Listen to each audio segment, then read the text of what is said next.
Jon Bon Jovi's hidden pain as he confides in pop star to help him return to stage.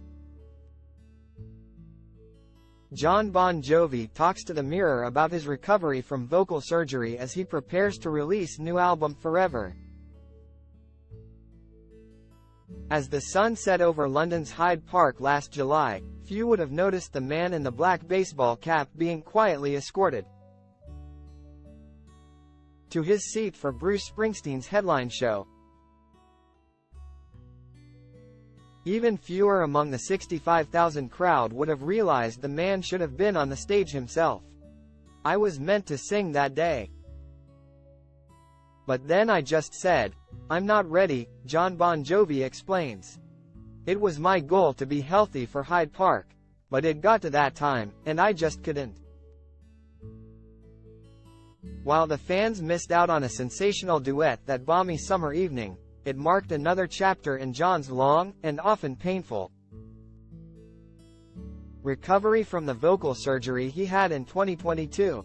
The star went under the knife after finally accepting that his voice was not up to the demands of touring.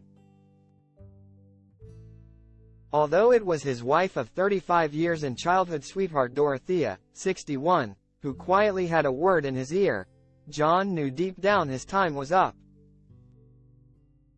"After a 15-show run where I couldn't even will my voice back, I was really ready to call it a day," he says.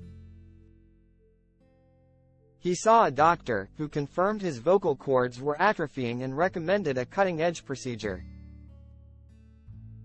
After confiding in country sensation Shania Twain, who had the same surgery, he took the plunge in the knowledge that it really was his last resort. "Shania was like a godsend," he says. "She had the identical procedure with the same doctor and told me, 'You'll come through it, but be patient.'" 2 years on and Jon cuts a sanguine, relaxed figure in his London hotel suite as he talks about his recovery. "It is the third time I have interviewed the singer and each time he has been on sparkling form. This occasion is no different, with his mood clearly buoyed by rave reviews of his latest single Legendary. A thumping return to form for the band that bears his stage surname. But it is hard not to detect a certain weariness as the 62-year-old reflects on what must have been a tough 24 months. Not knowing if he would ever recapture his magic live. And he does not pull any punches when it comes to admitting to just how ready he is to walk away from touring should his voice not fully recover. "If, God forbid, I don't do it again live because it's not up to my standard, I can walk away because at this point, I've done it all," he says. "I have no reason to not be honest with anybody at this ******ing point. Maybe when I was younger, you might make up bullshit as you go along. But I have nothing else to prove and certainly nothing left to hide."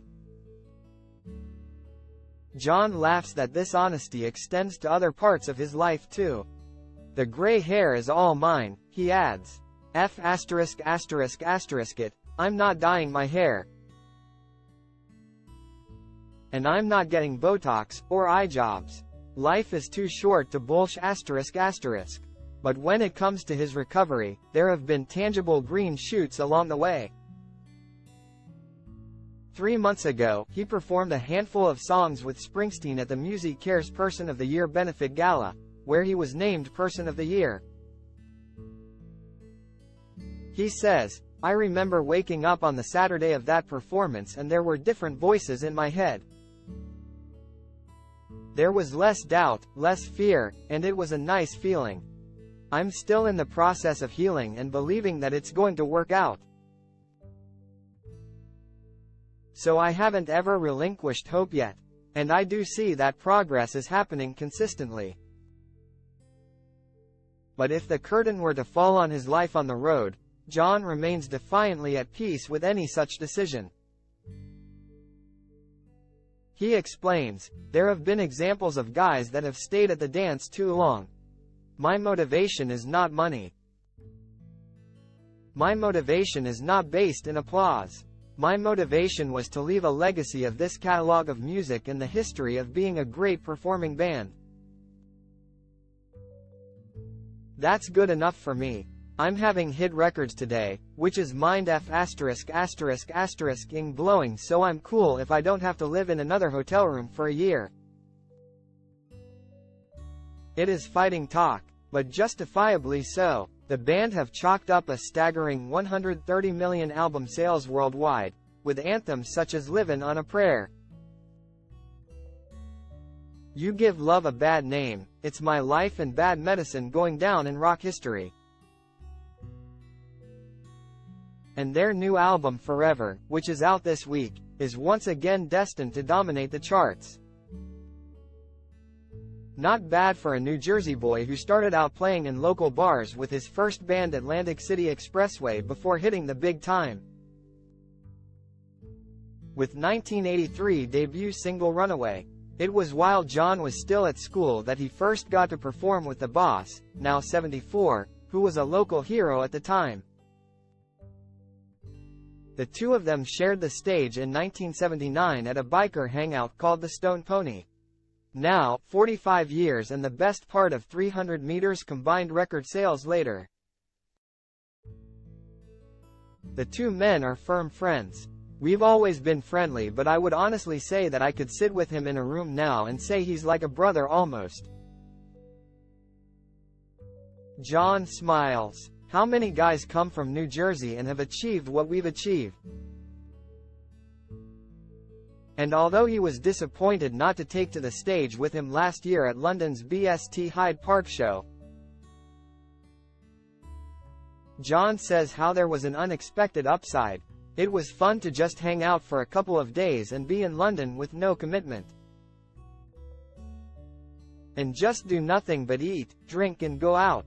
We went to Wimbledon, as well. Talk about an adult fantasy week. We had a blast. Jon was probably grateful for the respite, as this summer has been as hectic as ever with 3 of his children getting married. Eldest son Jesse, 29, has tied the knot with longtime love Jesse Light, while Jake, 22, has just got wed to Hollywood and Stranger Things star Millie Bobby Brown.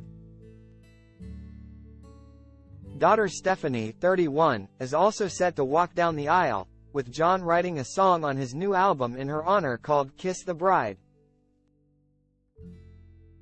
Only Romeo, 20, has yet to meet his Juliet.